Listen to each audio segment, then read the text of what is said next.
Meeting of the Community Services Committee. Usual thing about recording, filming and broadcasting. So, apologies for absence.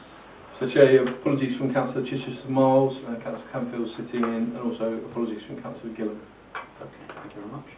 Any declarations of interest? No. No. No. Okay. Chairman's report and urgent items. I have a small piece of information. This concerns street names. My son lives on a very modern estate in the outskirts of Salisbury, where all the street names are like this.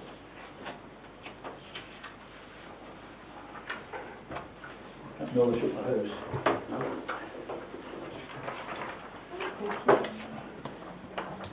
Now, what I've suggested at district, which is responsible for street names, is that we do something in this district along these lines. You know, rather than coming up with, you know, anodyne and things like, you know, Dove Way and, you know, Rosewood Court and all this kind of stuff, that we actually remember some of these guys from Harpenden and of course elsewhere in the district. This is, I think, in the tradition of the street memorials, which some of you may be familiar with. They're quite there's about 20 of them. They're quite a distinct feature of St Albans. So, for example, they're all in you know, the old areas near the cathedral. So if you go down Hollywood Hill, street on the left, like Sopwell Lane, if you go down there, you'll find on the side of a house a memorial. You know, just a simple thing like a gravestone with people's names on it of men from that street who died in the First World War. And you know, this obviously meant a lot to these people, because these would have been, you know, very working class areas where people didn't have much money.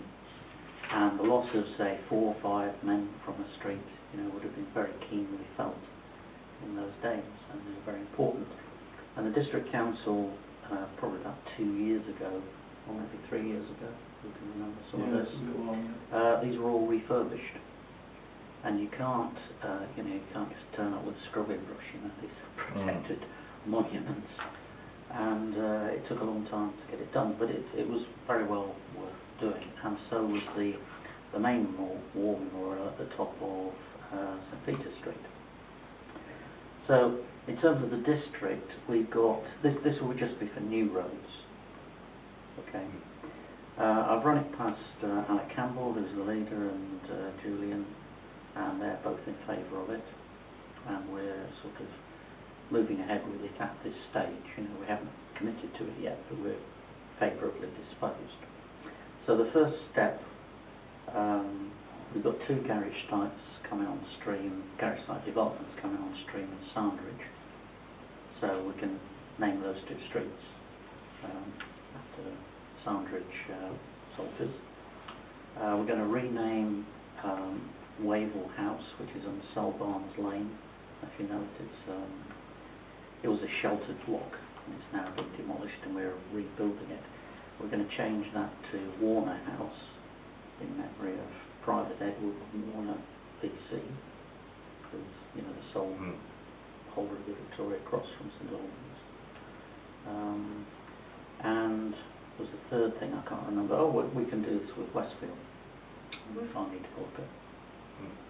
So that's just really for your information. Very good. Most people I spoke to think it's a good idea. Any thoughts, reactions? Totally agree. Excellent idea. It was an excellent idea. Good. So struggling for all councillors now. You know, rather than naming it after, you know, famous people like Kitchener and all those guys, we've probably got enough recognition anyway. You know, let's remember some of these people who lost their lives. So, that's all I have to say on Chairman's report. Any public questions?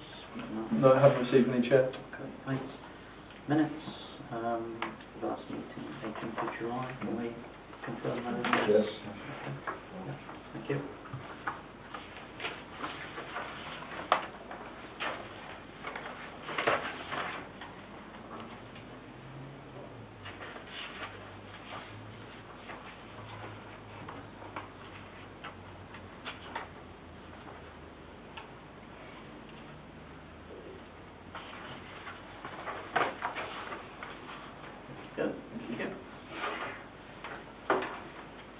Officers' reports, on to 7.1, 11 to 14.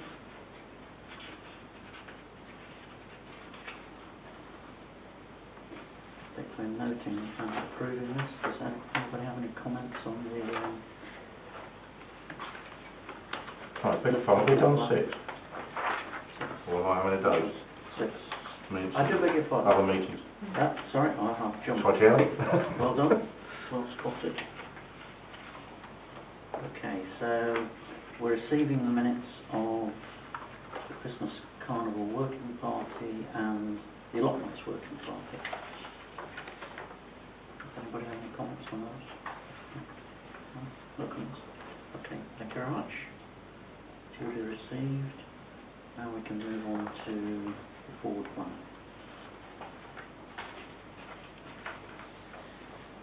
Any thoughts on that? Comments? 23rd of January, consider cancelling this meeting, presumably at the November meeting. Does that fit in with our standing orders? Yes, it does, yeah. So the minimum requirement is 3 meetings, essentially, Right. of this committee. I would imagine that we would not be in a position to cancel it, because I think if you look at the November schedule, there are 2 to be confirmed on that, related to the Barlands and Southdale Ponds. Now, it's still unclear as to whether they will come in November. If they don't, they'll need to come in January. However, in addition, some of these items that will come in November will need to probably come back in January, with particularly where there's a decision to be made. So, yeah, I would think that January may well be a light meeting, but I think we will probably need to have it, but we'll know for sure in November. Okay. Another one. You've got a fountain area outside Pizza Express. Approve a preferred option for the future use of this space. Could you outline any thinking that's going on there? Yeah, so there is no thinking at the moment, but what this is actually the fountain. It doesn't work. It's been breaking for many years now, and we keep making kind of remedial repairs to it, and it keeps going.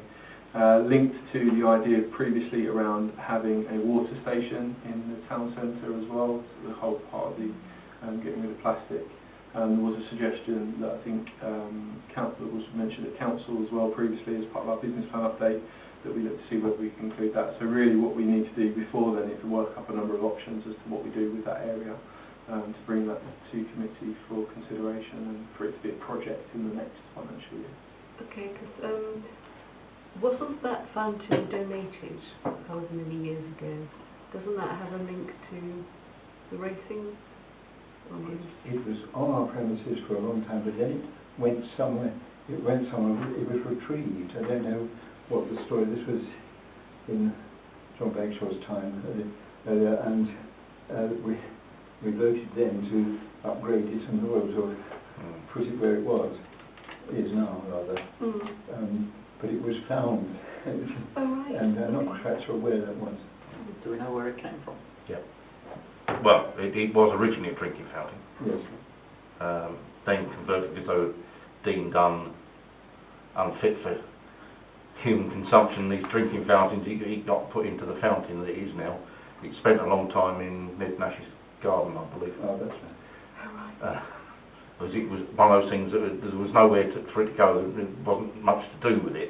Yeah. So it was retrieved and saved and preserved until such times that you took it on for a while, and after that, I believe, Mike. Yeah. So that's my recollection of it. Right. It certainly does have some history with it. Quite whether it was back to the racing or what, I don't know. I can't remember who donated it. It's gone blank. I mean, there is something on the bottom of it. There's a plate type bit which I think will tell us what it is. Yeah, so Chair, we'd obviously be really sensitive to the kind of the history of it, and it's not just the fountain itself; it's that kind of whole area as well. Because if you walk over there now, there's some impact in terms of some of the roots from the large trees. Some of that particular tree has got some potential issues with it, or we're going to have an issue at some point. There's some recent underground utilities work that's taken place, which has disturbed some of the area. So the fountain is obviously central to that, but actually the options will look at that whole area as a kind of a small public realm project, really. Okay. Thank you. And so as long as the things continue to be preserved in some way, shape or form, be my point. The History Society might have some knowledge about this. Okay. Any other comments on the board plan? No? Okay.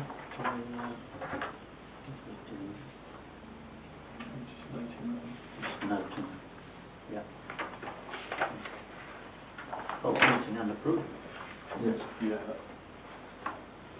The end of proof it shouldn't be there really. It's just asking you to note essentially. Right. So delete and approve.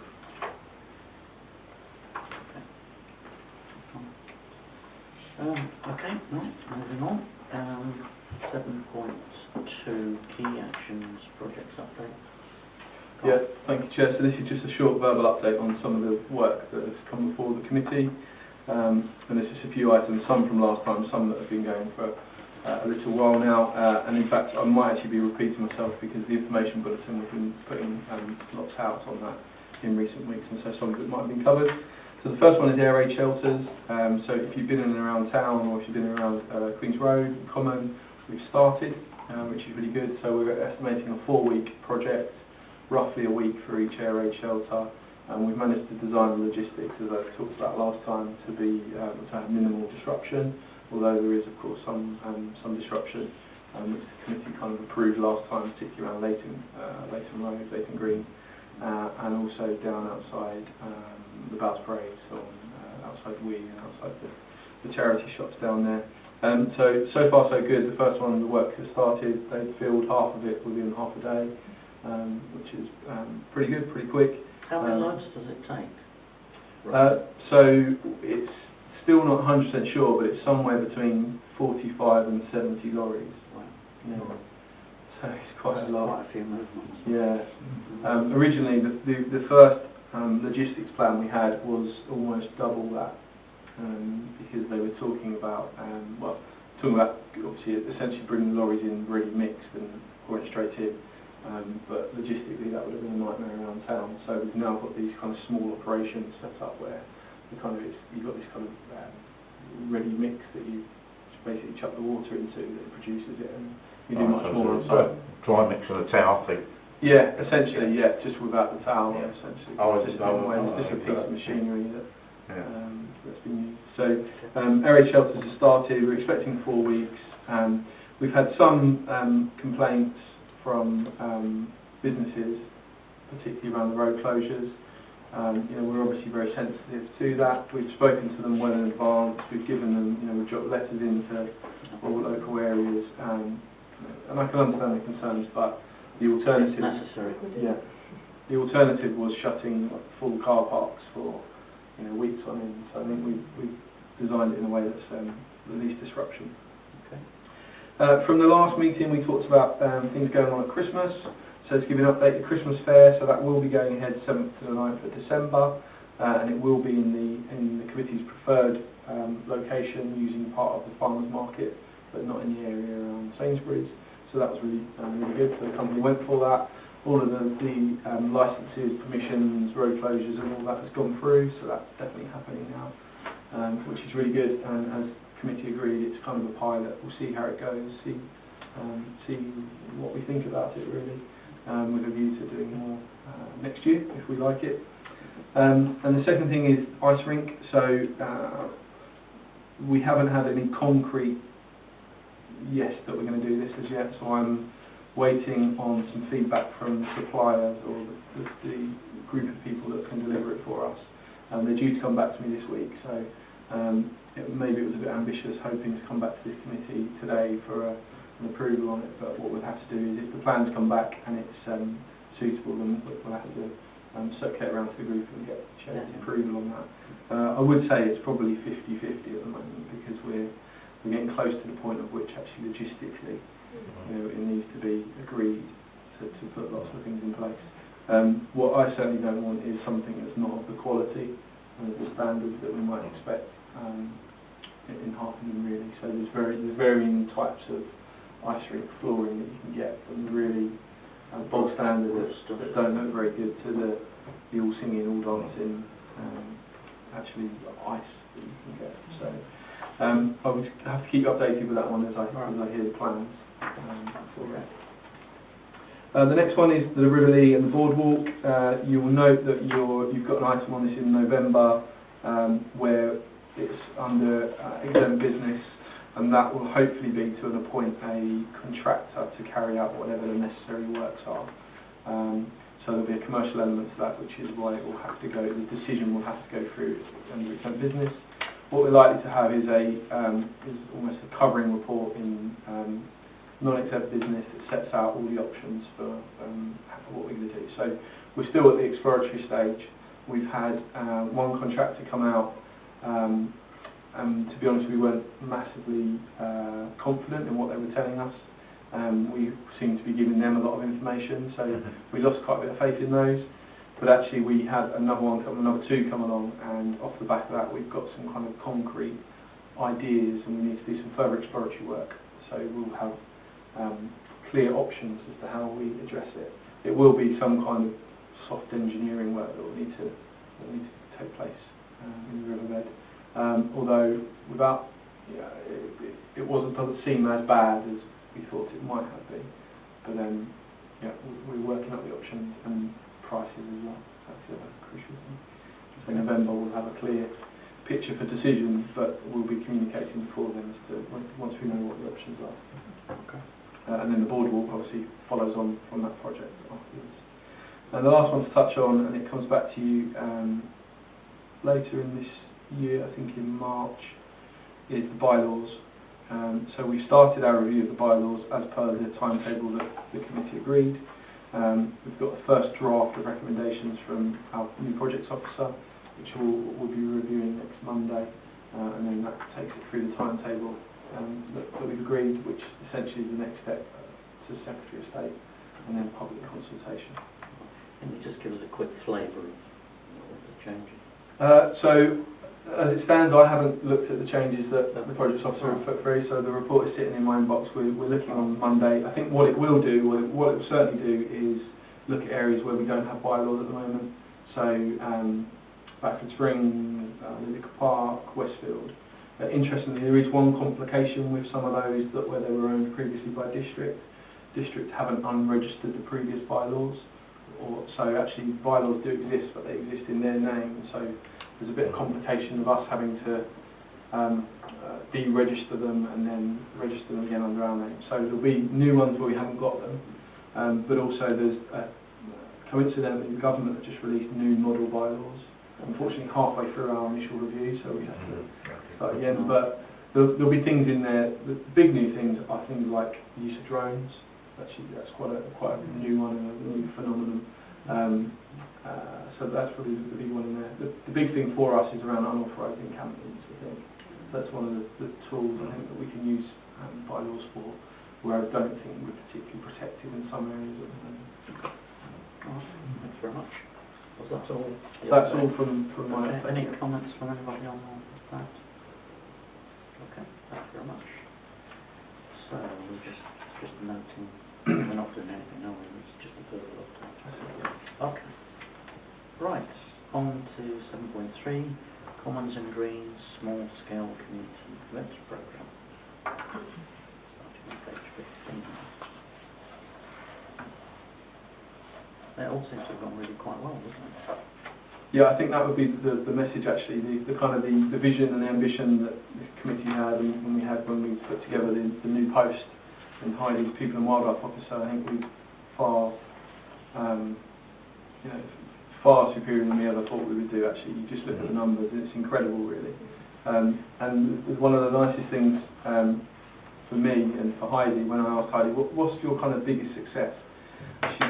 For her, it's the amount of times that people have said to her, I've lived in Harpenden all my life and I never knew that we had that type of wildlife or we had that type of asset. And for me, that's kind of what we set out at the beginning. You know, we have people that use assets every day, use our parks and open spaces, but they don't necessarily really connect to them. So hugely successful so far. Heidi goes on maternity leave this week, but you'll know that we've recruited Karen Paul, who is our Commons and Green Support Officer. So she's going to continue flying the flag to these community events. and this report sets out some of the suggested events under 3.9, just to make you aware of those. I was just going to add, if it's okay, Chair, I just want to touch on the Lydica events that have happened this summer as well. So under our management plan for that park, we have a commitment to running community events. We've run 3 events this year, 2 really successful, 1 not so much, and so there's a change of plan for that next year. The Teddy-Bears picnic, as ever, was fantastic, really well received. It was a great day, great weather, which always helps. But we will continue to build on that, as we have done. That's really good. This year we introduced music in Lydica, where we had some jazz music, and the idea behind that was to hit a different demographic, actually. And again, really, really successful. Slow at the start, but it got going, and we had between 200 and 250 people, which is really, very cool. And we've had lots of positive comments back, actually, from lots of people. So we are going to do that again next year as the second event, but build on it, perhaps have a different band as well, and really target some of that particular audience. We'd also like to build on it by working more closely with some of the areas like Lee Springs and sheltered accommodation, and getting some residents from those areas along to it. Potentially using the hopper service if we can, if it's back up and running, to whiz round, pick people up and bring them along to it. Third event wasn't very successful, and we were just testing it as we do. This was an open theatre event for children, and it was quite small. Not many people took it up, and it almost felt like it needed to be something that's part of the Teddy Bears picnic rather than its own standalone event. So we won't be repeating that next year, but the proposal is to run a wildlife event in Lydica, linked into the events that you've got in this actual paper. And really that will be quite a big event, and we'll be engaging lots of different partners. It will be focused on families, but also on all different parts of our residents, because actually we can offer all sorts of different things with that. So those will be the 3 events next year in Lydica. Okay, very good. Can I just say, I went to the jazz thing towards the end, but it was great, and good. loads of people thoroughly enjoying it. That's good. Didn't tell Harriet, but it was fun. Yeah, that's good. On page 21, this planting the apple trees, that looks like it's common. Yeah. Along there. Were those famous Hertfordshire varieties? That's it that we got donated. Whether we got the money for sometime. Do you remember That's that it, yeah. Do you remember all that? Yeah. Yeah. Yeah, so we've actually had 2 lots of donations, I believe. So that was the second lot. Oh, was it that? Okay. They were looking good on the common walk. Okay. Excellent. Okay. Any other comments on this report? Something to think? Okay, so we're noting the successes achieved over the past 12 months and the plans for the future. That's fair enough. Okay. Now we'll move on to 7.4, which is the Harpenden Common Tree Works. Now, the trouble is these copies aren't terribly distinct, so you've got some extra ones on the table. Make it look clearer. I should mention that Councillor Linker and I and Carl went round to look at all the locations week before last, wasn't it? Yeah. So, it seems like, at first sight, if you look at appendix A, page 25, it does look like a considerable volume of trees, but there are a lot there, and many of these are relatively small. And the idea is to clear them in many cases to enable things like replanting of this heather stuff. I've got what it's called. Yeah, so heather restoration and acid grassland. Acid grassland, that's it. So that's the main reason for it. And the golf club ones that we looked at, where the trees were, the tree roots were disturbing the greens, or they were too close, etc. The ones they wanted to remove did seem quite reasonable. I don't know if you want to comment on that. Yes, 'cause I was a bit alarmed at the number of trees, but actually going round, you can see they're just thinning out a lot of sort of very poor specimens. That's mainly what they're doing, isn't it? Yeah. Large number of oaks on there, is that any reason for that? Are they just those self-seeded, or are they just in poor condition? Most of them are in pretty poor condition.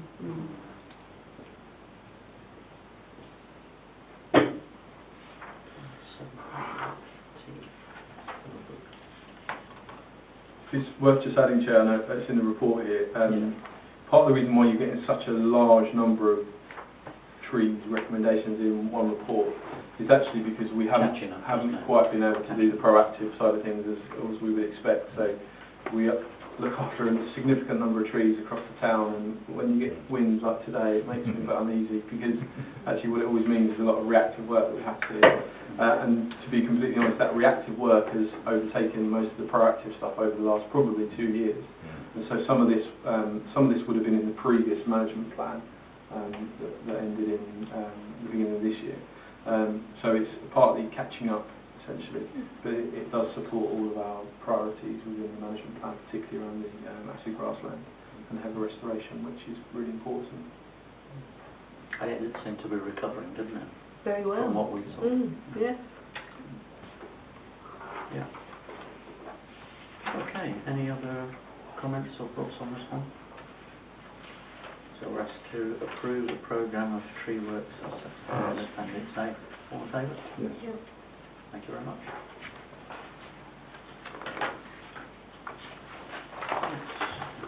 The next item is 7.5, which is budgetary control.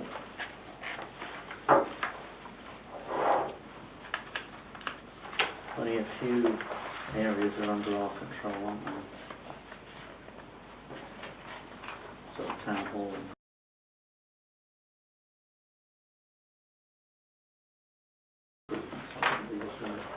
Just on page 45. No. So we're storage facilities us. Yeah, so everything under 3.2 is this committee. Oh, right. Yeah. Including the town hall improvements. That's it, yeah. What were they? Just What were they? yeah. So what we do periodically is we run essentially an audit of the town hall. Yeah. Was this the painting and decorating and all that? So it's slightly different to that, actually. So it's internal but also external. So some of the things we've done, we've had some of the external paintwork done on the window frames. There's been some issues with some of the tiles on the roof. So we have every 3 years we run a survey on that, and this was some of the works off the back of that. Okay. Farmers market stalls, play areas, we've covered that, haven't we? The boreholes, that's relatively low amount because do we complete the boreholes? We did complete the boreholes, yeah. So the items in that particular list there is setting out the items that have been released from earmarked reserves on top, which is on top of the normal general budget that we look after. So for example, the boreholes are 10,500, that's only a proportion of what the overall cost was. The overall cost was around 50, which is partly covered by the wider general budget. Yeah. We've got the air raid shelters and the water repairs. Okay. Okay.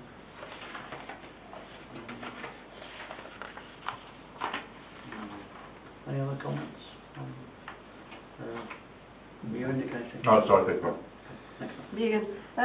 It's just on page 47, expenditures, the variance percentage. So I've got the 0, but I don't get what the other bit is. Is that a typo, or does it mean something? What is? Yeah. The grounds maintenance. That's right. That's an error.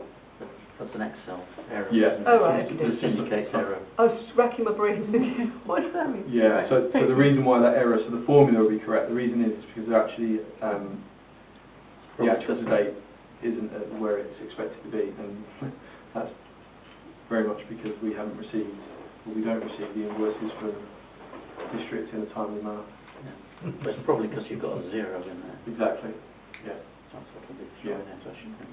Exactly, yeah. Because we never get an invoice for them in between April and July, so we profile that to not have that in that point. So it just does throw out that error. But Okay. And of course, now the full year adjusted budget, that's profiled, isn't it? That should be, is it? Yeah. Which year is it to, the current year? Current year, yeah. Current year. yeah.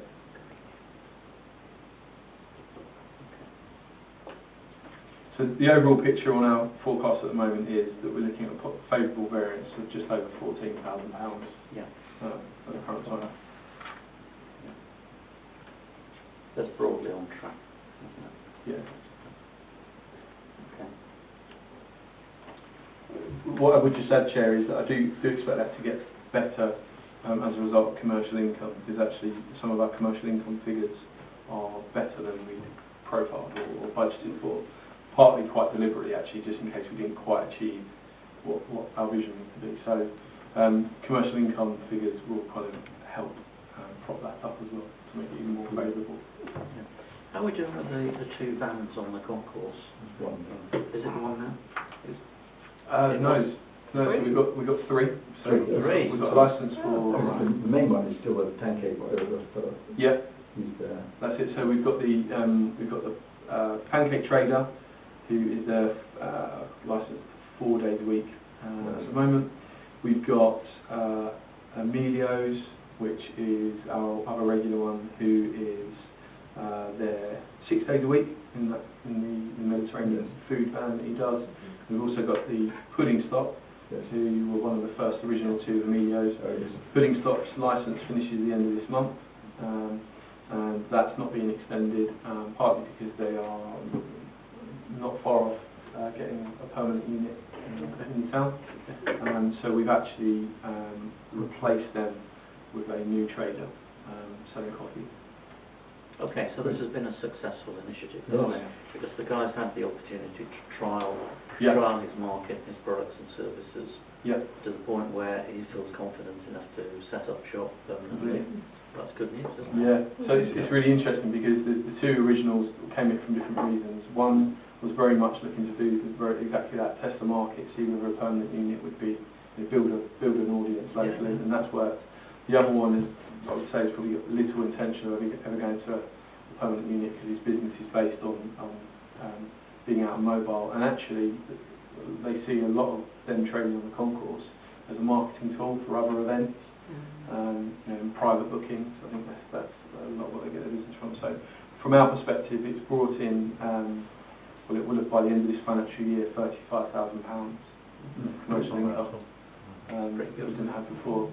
We do still have ambitions to be able to power the other side, the north side of the concourse, and that sounds dramatic, sort of 30 yards on it, but if we can secure that, we believe that we could get another 2 traders on there. So, if you did the maths on that, then you're looking at upwards of £50,000. It's a good thing to get a reputation for business startups. This is good. Can I just say that I don't like the pancake, don't know what you call it, not a building, hut thing, yes. And it's often shut. So it's a very sort of solid looking thing there. Whereas the other two are quite attractive. Yes. Yeah. So, I won't give my personal view on what I think it looks like, but the original plan was to be able to get 3 units down that side. Yeah. But unfortunately, because of the size of the other 2 vans and the fact it's on a slope, it's very difficult to put that Citroen type or one of those heritage vans on a slope like that. Right. So we had to, because originally the pancake trader had an alternative vehicle, but actually it wouldn't work logistically. So that was the kind of the workaround to have that particular hut. But you're quite right. I mean, our preferred is to have a certain type of sort of image on there. And the other traders that we've got in mind for future, one of them is actually another Citroen, exactly the same Citroen van actually. So that's the kind of image we want to portray. Logistics more than anything. Okay, that's fine. Okay, any comments, further comments on the budget at all? No? Okay, so we're doing that. Okay, we're just noting that. Okay, duly noted. Right, moving on to part 2. agenda item 8.1. Yeah, so Chair, this is just the minutes items Yeah. from last time, so if there isn't discussion on it, unless you wanted to discuss it, I can turn off. Okay, yeah, look, turn off. Okay.